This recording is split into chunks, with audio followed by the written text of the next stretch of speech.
If your job is killing you and you want an FU fund, this is for you. Therapy is cheaper than your financial mistakes.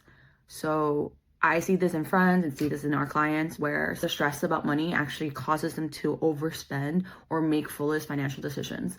It's not actually about the numbers and cents. It's about their feeling and their fear and their scarcity mindset when it comes to money. And before you can even get a budget or whatever system to stick, you really have to deal with the root of why you spend money the way you do. You don't want to keep making the same money mistakes over and over again and hurt yourself in the future if you don't really deal with why you're taking certain actions. Sometimes it's not a math problem, it's actually an emotional problem, it's a psychological problem.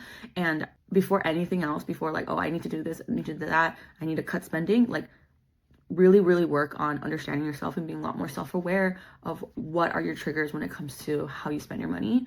And it could be also like saving too much and not letting yourself live and being super frugal and being really hard on yourself. Like deal with that first and you'll see the benefits when it comes to like your financial life and your financial peace.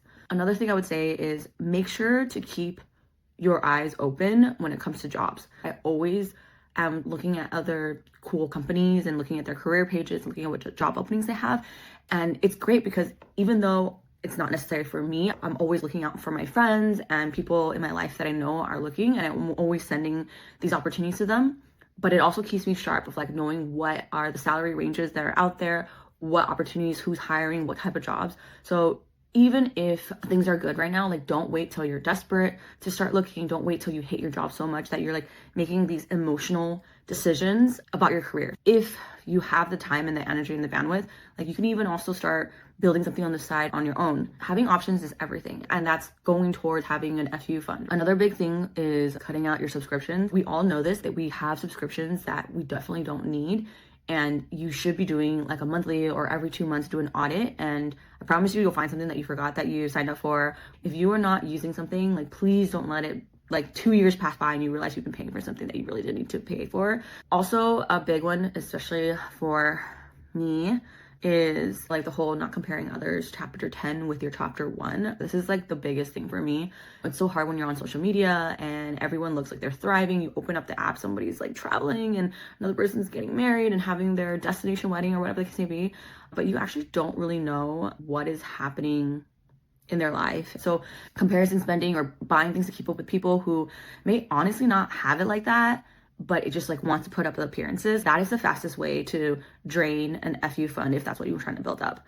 Another thing is like social media, like your algorithm really, really knows what your weakness is. So you remember that like red light gua sha thing that was all the rage for like 3 months, and I was almost gonna pull the trigger and get one, and now it's like it disappeared, like you don't see it anywhere. So like just be very thoughtful and really take my time to see if I really want it. So I held off on the gua sha thing and I think I'm still doing okay. Another thing is I used to do this a lot where you would tell yourself that you will sort out your finances when you make more money. I believed this for years, like, oh, okay, I'll deal with it later because I'm just starting out and I don't have to worry about it. I'll like worry about it when I make more money.